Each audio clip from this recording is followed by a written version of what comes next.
이 세상을 살아가다가 보면 정말 이해가 안 되는 일들이 많습니다.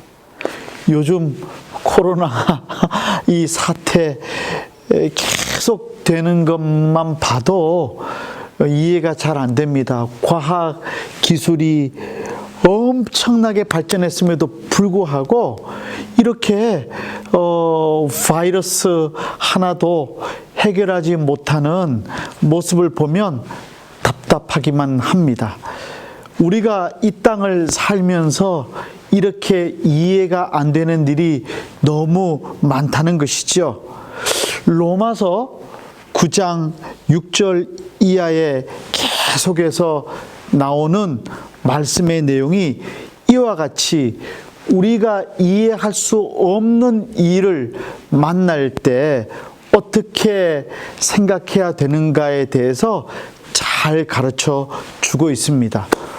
무엇이 이해가 안 된다는 말일까요? 선택받은 이스라엘 백성들이 모두 구원받지 못했다고 하는 겁니다. 아니, 하나님으로부터 선택받은 믿음의 백성이라고 한다면 예수 그리스도가 오시고 메시아 되신 예수 그리스도가 오시고 모두가 다 구원을 받아야 하는 것이 맞는 일 아닐까요? 그런데 이스라엘 백성 가운데 아주 작은 남은 자만 구원을 받고 다른 모든 사람들은 구원을 받지 못한다고 하는 이와 같은 일이 정말 이해가 안 된다는 것입니다. 이 일에 대해서 구체적으로 로마서 9장은 우리에게 말씀해 주고 있습니다. 사도 바울이 이와 같은 이해가 되지 않는 일에 대해서 설명하면서 사용한 개념이 남은 자의 신앙입니다. 무슨 신앙이라고요? 남은 자의 신앙인 것이죠. 남은 자는 원래 어떤 일 후에 남겨진 사람을 말하는데 하나님의 은혜로 구원받은 소수의 사람을 가리키는 말로 사용이 됩니다. 이사야서에서 먼저 쓰여졌었죠. 바울은 그 개념을 가져와 가지고 이렇게 말합니다. 로마서 9장 6절과 7절입니다. 하나님의 말씀이 폐하여진 것 같지 않도다. 이스라엘에게서 난 그들이 다 이스라엘이 아니요 또한 아브라함의 씨가 다 자녀가 아니라 오직 이삭으로부터 난 자라야 내 씨라 칭하리라 하셨으니, 하나님의 말씀이 폐하여진 것 같지 않도다는 말의 뜻이 무엇입니까? 하나님의 약속은 반드시 지켜지게 된다는 뜻입니다. 여러분 믿으시기를 바랍니다. 하나님 아버지의 말씀은 어겨지는 적이 없습니다. 모든 하나님 아버지의 말씀은 그대로 이루어지게 됩니다. 그것 때문에 우리가 힘을 낼 수 있는 것입니다. 예수 그리스도 믿는 이유가 이와 같은 곳에서부터 출발합니다. 하나님의 약속 변치 않고 하나님의 약속은 반드시 이루어지기 때문에 우리가 하나님을 믿고 사는 것입니다. 여러분, 그런데 하나님께서는 이미 말씀해 주셨습니다. 모든 사람이 하나님의 선택받은 백성이라고 하는 이유 때문에 구원받는 것이 아니라는 거예요. 진정한 믿음, 진정한 믿음의 고백이 있어야만 된다는 겁니다. 겉에 있는 껍데기만 가지고 안 된다는 겁니다. 진정한 본질의 믿음이 있어야 한다는 것입니다. 하나님 아버지께서 선택해 주신 사람이 구원을 받습니다. 그런데 그 선택받았다고 하는 것은 진정으로 하나님의 은혜 가운데 선택을 받았을 때 가능한 겁니다. 다시 말하면 목사의 가정에서 태어났다. 선택받았다고 생각할 수 있을지 모르겠습니다. 그러나 목사의 아들로 태어났다고 해서 구원의 조건이 완벽하게 준비된 것이 아닙니다. 스스로 믿음의 고백이 있어야 합니다. 하나님의 부르심 앞에 순종하는 믿음이 필요한 것이지요. 그래서 사도 바울은 단지 아브라함의 후손은 육체적인 이스라엘의 일부이기도 하지만 혈통으로 말미암은 자가 아니라 하나님께서 택하고 부르신 자들이라고 말합니다. 무슨 뜻입니까? 그냥 믿음의 가문이라고 하는 것으로 선택을 받았다고 그냥 생각할 수 있을지 모르지만 진정한 의미에서 선택은 아니라는 말입니다. 하나님 아버지를 진정으로 믿을 때 선택받은 자녀로서의 삶이 가능하다고 하는 것입니다. 그것에 대해서 사도 바울이 말하고 있습니다. 내 아버지는 믿음의 사람이었고 할아버지도 믿음의 사람이었고 우리 모든 가족은 다 믿음의 사람이기 때문에 그냥 자동으로 구원받는 것이 아니라는 것입니다. 믿음의 결심이 있어야 되고 진정한 믿음의 선택을 받은 사람으로서의 고백과 행함이 있어야 한다는 것입니다. 그래서 사도 바울은 이와 같이 자신이 말하는 내용의 근거를 호세아서에서 찾았습니다. 로마서 9장 25절과 26절을 보십시오. 호세아 그래도 이르기를 누굽니까? 하나님이죠. 내가 내 백성 아닌 자를 내 백성이라 사랑치 아니한 자를 사랑한 자라 부르리라. 너희는 내 백성이 아니라 한 그곳에서 저희가 살아계신 하나님의 아들이라 부름을 얻으리라 함과 같으니라. 재미있어요. 내 백성이 아니었던 자들을 부르신다는 겁니다. 사랑하지 않으신 자를 사랑한 자라 부르겠다고 말씀하셨습니다. 무슨 뜻입니까? 이스라엘 밖에 있는 이방인을 구원하시겠다는 하나님의 약속으로 해석할 수가 있습니다. 이것이 큰 은혜입니다. 우리가 놀라운 믿음의 가정에서 태어나지 않았다 하더라도 소망이 있는 이유가 여기에 있습니다. 사랑하는 지구촌교회 농아부 형제 자매 여러분, 여러분들이 아주 위대한 믿음의 가정에서 태어나지 않았다고 걱정하지 마십시오. 그것이 중요한 것이 아닙니다. 믿음의 가문에서 태어나서 믿음을 갖고 산다면 그것은 은혜요, 복입니다. 그러나 믿음의 가문이 아니라 하더라도 걱정할 필요가 없습니다. 내가 하나님의 은혜를 깨닫고 감격하고 감사하면서 하나님께 나아가기만 하면 우리는 구원받을 수 있다고 하는 사실입니다. 이스라엘에게만 구원이 있는 것이 아니라 이방인에게도 구원이 있음을 말해주는 사도 바울의 이와 같은 고백은 저와 여러분들에게 놀라운 소망의 메시지가 되는 것이죠. 사도 바울은 이사야서 바로 이사야 10장 22절도 인용해서 자신의 주장을 뒷받침합니다. 로마서 9장 27절과 28절을 보십시오.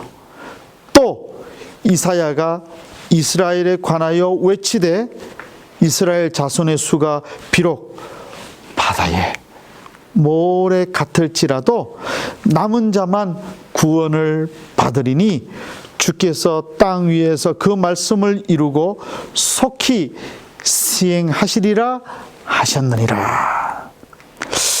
더욱이 남은 자 신앙은 이사야 7장 3절에 나오는 이사야 선지자의 아들인 스알야숲의 이름에서도 드러납니다. 그 이름의 뜻은 남은 자가 돌아오리라입니다.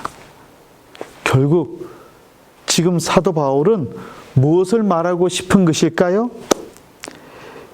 이스라엘은 전체가 아니라 일부가 구원을 받는다는 겁니다.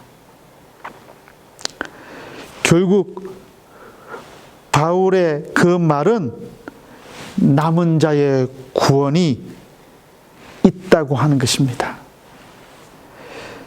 아브라함의 후손은 혈통으로 말미암은 자들이 아닙니다. 그들은 요한복음 1장 13절에서 설명하듯이 혈통으로나 육정으로나 사람의 뜻으로 나지 아니하고 오직 하나님께로서 난 자들입니다. 믿음으로 아브라함을 조상으로 받아들인 모든 사람에게 구원이 임합니다. 예수 그리스도를 진정으로 믿는 사람에게 구원이 임합니다. 이것이 남은 자의 신앙의 핵심입니다. 우리는 믿음으로 아브라함의 후손이 되었습니다. 예수 그리스도를 믿음으로 말미암아 구원받은 자녀가 되었습니다. 그렇다면 하나님의 약속의 자녀인 남은 자로서 어떻게 살아가야 합니까? 단 하루를 살더라도 믿음으로 살아야 합니다. 단 한 가지 일을 하더라도 믿음으로 해야 합니다. 단 한 번의 예배를 드린다 할지라도 제대로 드려야 합니다. 사랑하는 성도 여러분, 저와 여러분들이 구원받았다는 사실을 믿으십니까? 아멘. 우리는 우리가 살아왔던 삶의 배경 때문에 구원받은 것이 아닙니다. 내가 믿음의 가문에서 태어났기 때문에 구원받은 것도 아닙니다. 은혜로 구원을 받았습니다. 하나님 아버지 앞에 나아감으로 인해서 구원을 받았습니다. 이미 나같이 부족한 죄인을 선택해 주신 하나님의 은혜에 내가 겸손하게 응답했기 때문에 구원을 받았습니다. 내 생각을 초월해서 나를 인도해 주시는 하나님의 풍성한 축복 때문에 내가 구원을 받았습니다. 이것이 은혜요, 이것이 감사요, 이것이 기쁨입니다. 그렇다면 우리는 어떻게 살아야 한다는 말입니까? 단 한 번의 삶을 살아도, 한 번의 예배를 드려도, 한 번의 기도를 해도 바르게 제대로 해야 한다는 것입니다. 예배를 드리는 횟수가 중요한 것이 아닙니다. 겉으로 나타나는 형식이 중요한 것이 아닙니다. 이번에 코로나 사태로 인해서 우리가 깨달아야 할 것이 참 많습니다. 저는 코로나 사태 때문에 잃어버린 것이 많다고 생각했는데 오히려 얻은 것이 더 많다는 생각이 요즘에 많이 듭니다. 우리가 교회에서 신앙생활 할 때, 주일날 예배 드리러 올 때 그냥 와서 예배 드렸을 때가 얼마나 많았습니까? 습관적으로 시계추가 움직이듯이 왔다 갔다 다녔던 신앙의 모습 아니었습니까? 그런데 이제 코로나 사태가 다 끝나고 정말 자유롭게 모여서 예배 드릴 때는 온전히 기쁨으로 예배 드릴 수 있을 것 같습니다. 습관적인 예배가 아니라 한 번의 예배를 드려도 이 예배가 얼마나 귀한 예배인가를 확실히 느끼면서 예배 드릴 수 있는 줄로 압니다. 이것이 은혜입니다. 바로 단 하루를 살아도, 단 하루를 살더라도 믿음으로 살 수 있어야 하는 것이죠. 한 가지 일을 하더라도 믿음으로 해야 합니다. 단 한 번의 예배를 드려도 온전히 드려야 합니다. 그러므로 오늘 하루를 잘 사십시오. 오늘 하루 웃고 생활하십시오. 밝은 미소를 통해 다른 사람들에게 좋은 영향을 주십시오. 여러분의 평생이 밝아질 수 있습니다. 이것이 은혜로 구원받은 사람이 살아야 할 모범입니다. 여러분들의 인생이 바뀔 것입니다. 사랑하는 지구촌교회 농인부 형제 자매 여러분, 여러분들의 인생이 부실하다고 생각한 적이 있습니까? 내 인생, 이번 인생 너무 부실해, 부족해, 불행해 생각한 적이 있습니까? 아닙니다. 하나님께서 지구촌교회 농인부에 보내주셔서 예배 드리잖아요. 믿음의 아들, 딸 삼아 주셨잖아요. 이것만큼 더 큰 은혜가 어디에 있겠습니까? 놀라운 축복입니다. 놀라운 감사입니다. 이것을 회복해야 된다는 것입니다.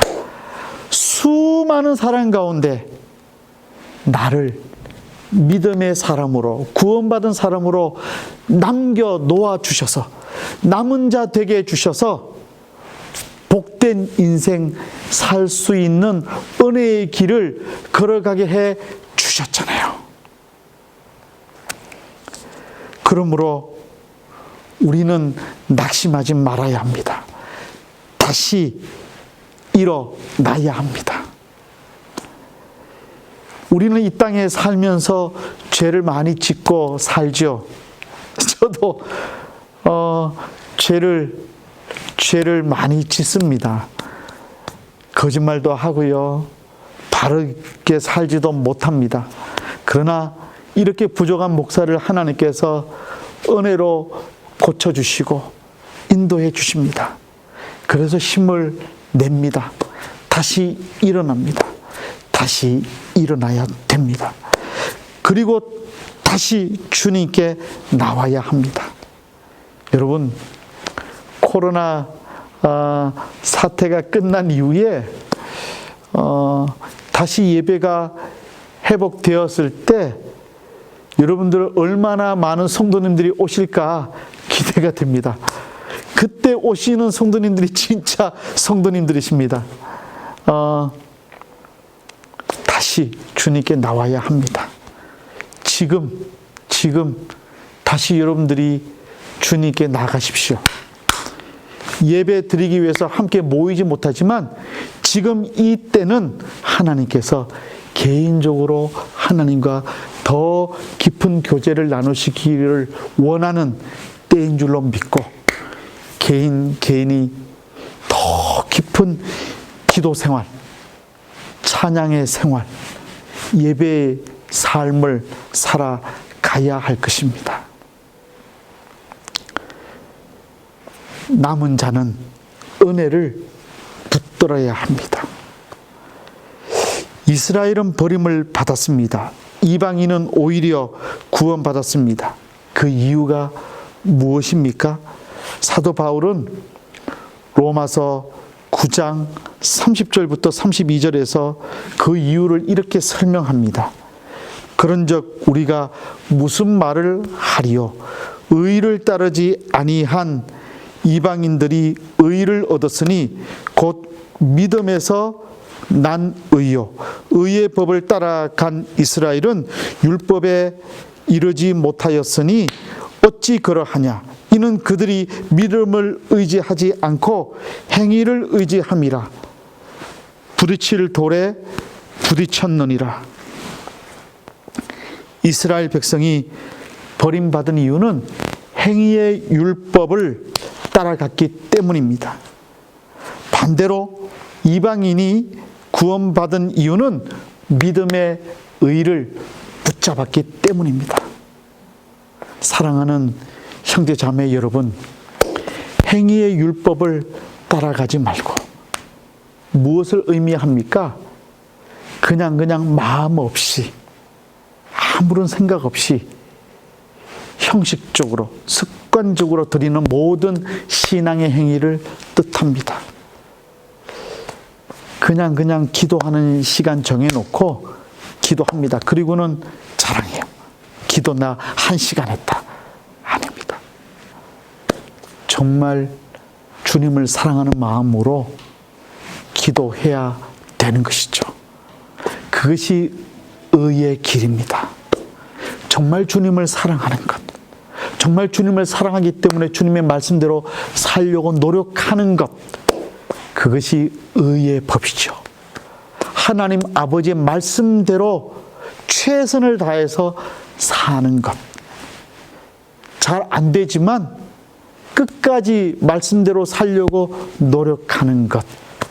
그것이 의의 법인 것이죠. 그 의의 법을 따라갈 때 구원을 받았던 것입니다. 그러나 이스라엘 백성들은 자기들이 잘 알고 있는 율법, 행위의 율법에 빠져서 고집을 피우면서 하나님 아버지의 말씀을 진정으로 믿지 않았습니다. 그렇기 때문에 자기들이 세운 행위의 율법 때문에 자기들의 발이 걸러져서 넘어지는 어처구니 없는 일을 경험하게 된 것이죠. 로마서 9장 33절입니다. 기록된 바 보라, 내가 걸림돌과 그치는 바위를 시온에 두노니 그를 믿는 자는 부끄러움을 당하지 아니하리라 함과 같으니라. 걸림돌과 그치는 바위는 예수님을 가리킵니다. 진정으로 예수 그리스도를 믿는 사람은 예수 그리스도의 인도함을 받고 힘있게 성공의 삶을 살 수 있습니다. 그러나 예수님을 믿지 않고 예수님의 말씀이 부담스럽고 예수님 말씀을 무시하게 되면 그 예수님의 말씀이 내 인생의 걸림돌이 되고 내 인생 걸어갈 때에 그치는 바위같이 된다는 말이에요. 여러분, 놀라운 말씀입니다. 예수님의 말씀을 믿고 예수님을 사랑하게 되면 그 모든 예수님의 말씀이 내게 은혜가 됩니다. 그리고 기쁨이 됩니다. 형통의 복이 됩니다.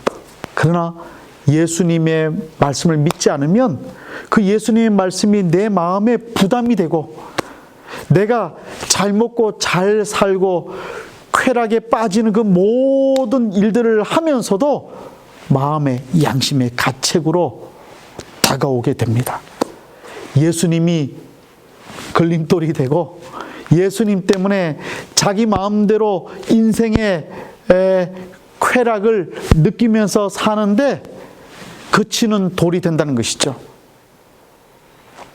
왜 그렇게 걸림돌이 되고 그치는 바위로 존재하실까요? 그렇게 해서라도 벗어난 사람들이 돌아오기를 원하는 예수 그리스도의 사랑이 있기 때문입니다.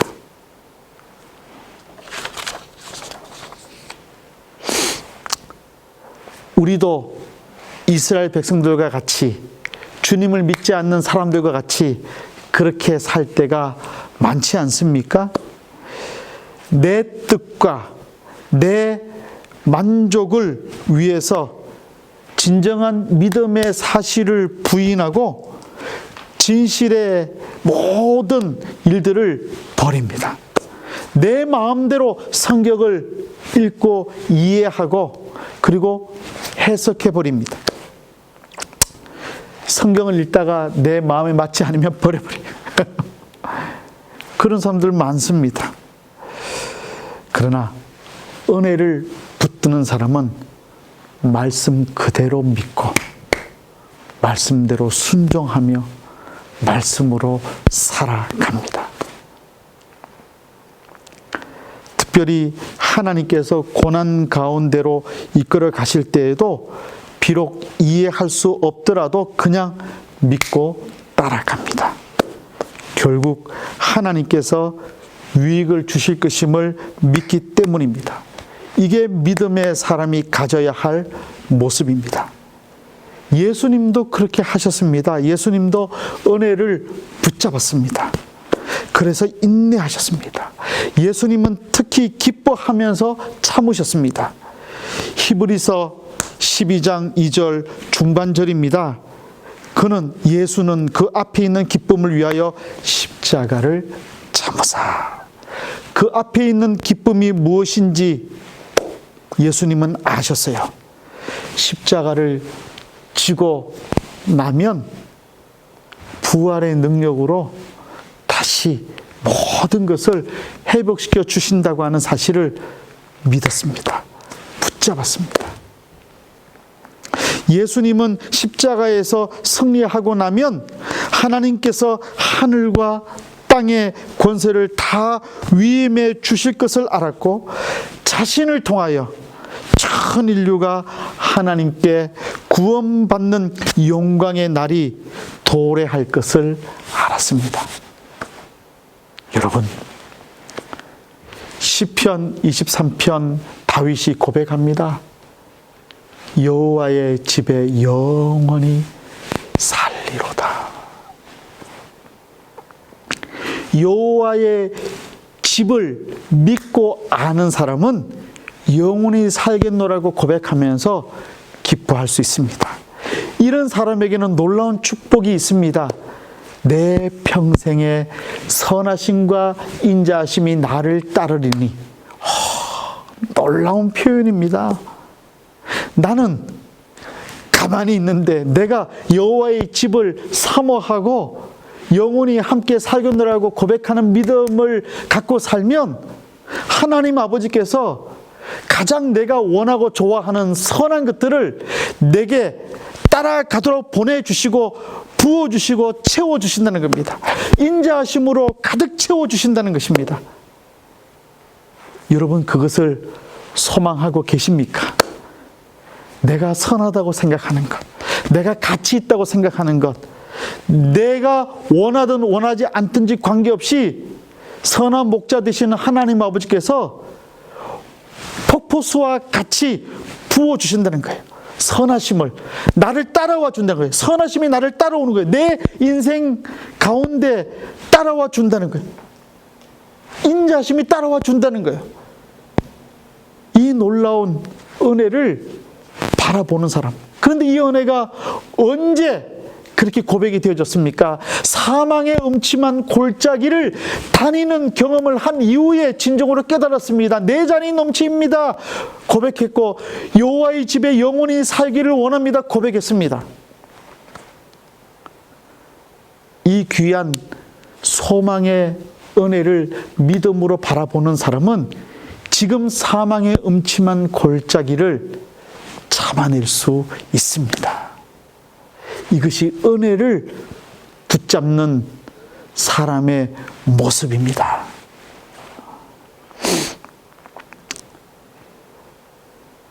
예수님은 정말 기뻐하시면서 참으셨습니다. 요한복음 15장 11절에 나오는 대로 내가 지금 가지고 있는 기쁨이 너희 안에 있어서 너희 기쁨을 충만하게 하기 위해서다.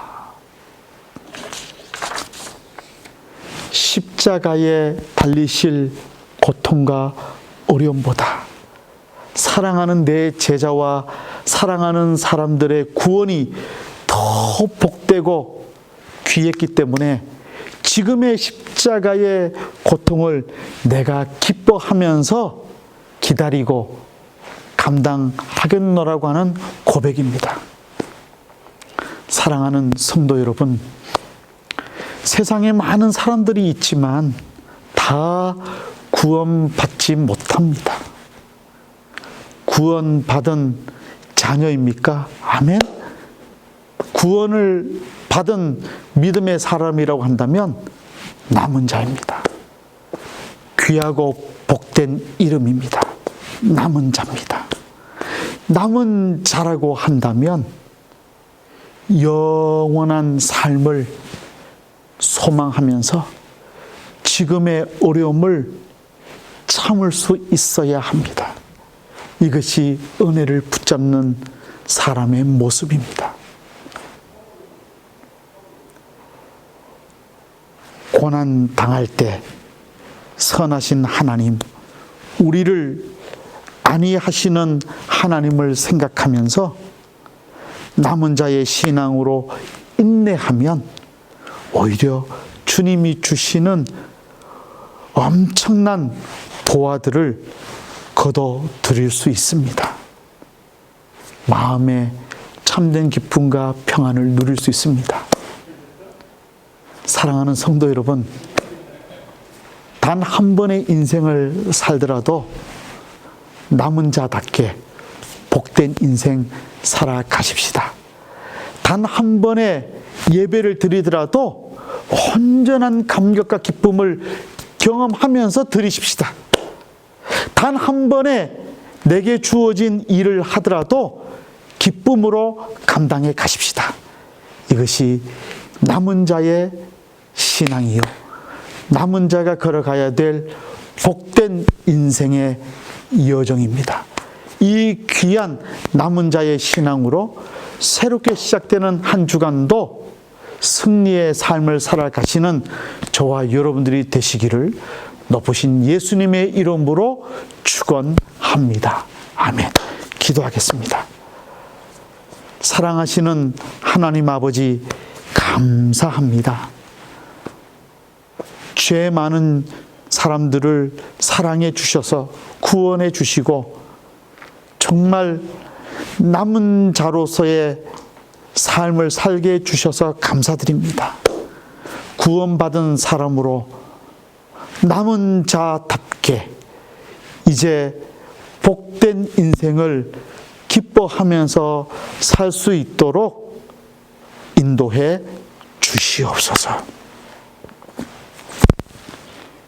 이제는 우리 주 예수 그리스도의 은혜와 하나님 아버지의 무궁하신 사랑하심과 성령 하나님의 교통교제 하심이 때때로 어려운 일을 만난다 할지라도 내 인생이 너무 초라하게 보이고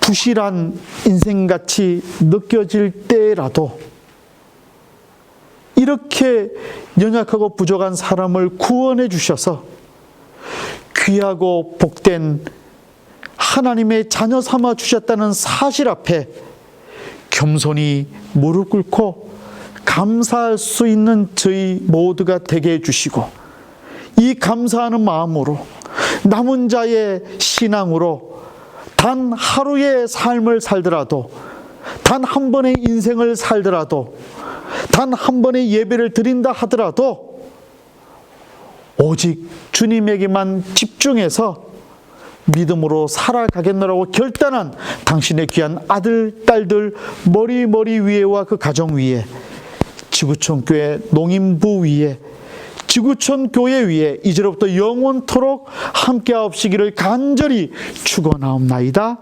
아멘.